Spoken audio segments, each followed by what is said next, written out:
British Columbia ਦੇ transport ਮੰਤਰੀ ਦਾ ਕਹਿਣਾ ਹੈ ਕਿ ਕ੍ਰਿਸਮਸ ਦੀ ਸ਼ਾਮ ਤੇ ਬੱਸ ਪਲਟਨ ਦੇ 4 ਲੋਕਾਂ ਦੀ ਮੌਤ ਦਾ ਦਾਅਵਾ ਕਰਨ ਵਾਲੀ ਬੱਸ ਹਾਦਸੇ ਦੀ ਜਾਂਚ ਕਰ ਰਹੇ ਜਾਂਚਕਰਤਾਵਾਂ ਇੱਕ ਦਿਨ ਪਹਿਲਾਂ ਉਸ ਦੇ ਆਪਰੇਟਰ ਨਾਲ ਜੁੜੇ ਇੱਕ ਹੋਰ ਹਾਦਸੇ ਤੇ ਵੀ ਵਿਚਾਰ ਕਰ ਰਹੇ ਹਨ। ਟਰਾਂਸਪੋਰਟ ਮੰਤਰੀ ਦੇ ਵੱਲੋਂ ਬਰਫੀਲੇ ਤੂਫਾਨ ਦੇ ਮੱਦੇਨਜ਼ਰ ਲੋਕਾਂ ਨੂੰ ਟਰੈਵਲ ਨਾ ਕਰਨ ਦੀ ਵੀ ਅਪੀਲ ਕੀਤੀ ਜਾ ਰਹੀ ਹੈ, ਕਿਉਂਕਿ ਬਰਫੀਲੇ ਤੂਫਾਨ ਦੇ ਕਾਰਨ ਬਹੁਤ ਸਾਰੇ ਲੋਕ ਆਪਣੀਆਂ ਜਾਨਾਂ ਗਵਾ ਚੁੱਕੇ ਹਨ ਅਤੇ ਕਈ ਹਾਲੇ ਤੱਕ ਵੀ ਇਸ ਤੂਫਾਨ ਦੇ ਵਿੱਚ ਫਸੇ ਹੋਏ ਹਨ ਤੇ ਨਾਲ ਹੀ ਟਰਾਂਸਪੋਰਟ ਮੰਤਰੀ ਵੱਲੋਂ ਲੋਕਾਂ ਨੂੰ ਸਾਵਧਾਨੀਆਂ ਵਰਤਣ ਦੀ ਵੀ ਅਪੀਲ ਕੀਤੀ ਜਾ ਰਹੀ ਹੈ।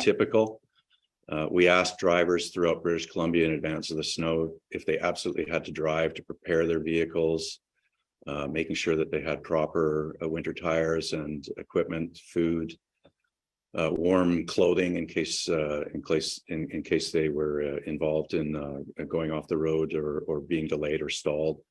And British Columbians did heed those warnings, and we're very thankful for that. There were observations as well as of slushy conditions, but the highway was regularly plowed.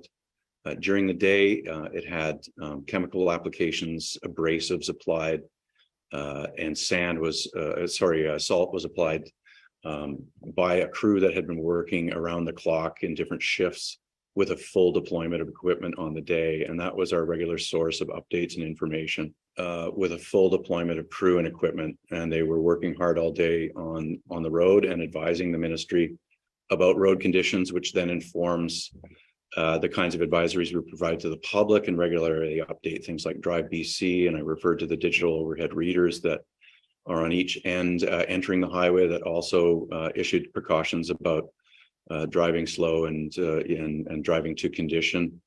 There was compacted snow on the road, as I mentioned. There are specifications about the regularity of plowing, and we also require contractors now, as of 5 years ago, to have more equipment, to have people mobilized in advance of a storm warning.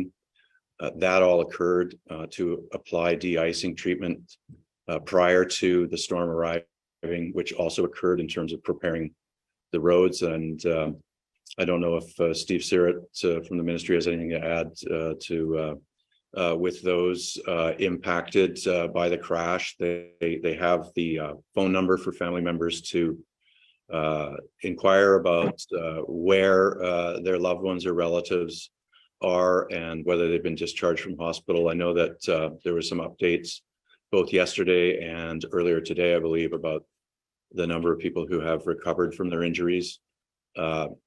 So we will be able to provide exactly those numbers to you at the conclusion of this press conference. So the RCMP investigation will detail the entire chronology of which responders arrived first, what passengers did immediately after the crash,